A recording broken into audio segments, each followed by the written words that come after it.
আসসালামু আলাইকুম বন্ধুরা, আশা করি সবাই অনেক ভালো আছেন। তো গতকালকে আমরা একটা গরুর ফটো তুলেছিলাম, তুলে পোস্ট করেছিলাম আর কি। তো সেই ফটোতে অনেকে কমেন্ট করেছে যে ভাই আপনি হয়তো ফটো এডিট করে দিয়েছেন এটা সেটা, কিন্তু আমরা ভাই বলতে চাই যে এডিট করা ছিল না ফটোটা, ওটা জাস্ট মাথা দেখা ছিল এক সাইডে, তো আমরা সেটা সোজা করেছিলাম। তো তার জন্য এডিট হালকা করা লাগছিল ওই আপনার চ্যাট জিপিটি দিয়ে। তো তার জন্য আপনারা ভুল ভাববেন না। তো আমরা আপনাদের গরুটা দেখাই লাইভ, ঠিক আছে, যাতে আপনাদের মনের সন্দেহ কেটে যায়। অনেকে যেহেতু বলেছিলেন একই কথা যে এডিট করা।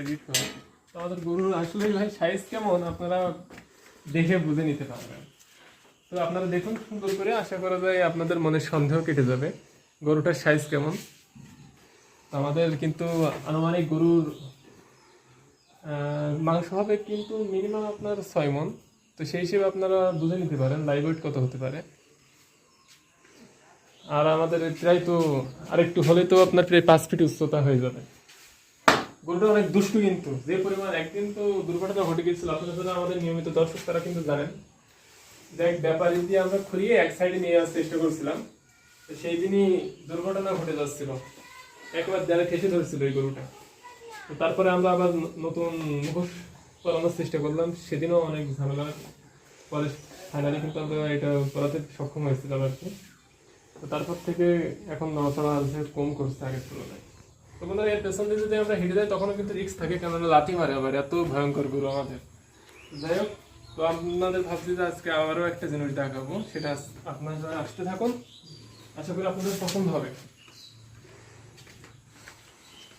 তো বন্ধুরা এই আপনাদের এটাই দেখাতে চাচ্ছিলাম। তো আমাদের বাসায় কিন্তু অনেক ফল গাছ রয়েছে। তো এইটা হচ্ছে আমাদের থাই জাতের আনার, আর এই পাশে রয়েছে আমাদের অস্ট্রেলিয়ান জাতের আনার। তো গাছের আপনাদের কাছ থেকে দেখানোর চেষ্টা করব যে আসলে কেমন ফল হয়েছে। আসুন। তো এটার আপনারা দেখতে পাচ্ছেন কি অবস্থা, আনারগুলো এখনই লাল লাল হয়ে গেছে বলতে পারেন। তো হয়তো এখনো 1-2 মাস লাগবে, তারপর আমরা খেতে পারবো আসবে। কিন্তু এবারে কিন্তু সব থেকে বেশি হয়েছে। তো আমাদের আর এই যে অস্ট্রেলিয়ান জাতের যে আনারটা রয়েছে, এটাই কিন্তু এখন অসম্ভব পরিমাণের ফলন হয়েছে বলতে পারেন, দেখলে খাওয়া হয়ে যাবে এমন অবস্থা। আর এর কিন্তু অনেক পরিচর্যাও করছি আমরা, যাতে সব ফলগুলো না নষ্ট হয়। এখানে আপনারা দেখতে পাচ্ছেন, এখানে কিন্তু এই নিচের দিকে শুধু পচা এরকম টাইপের সমস্যা হয়।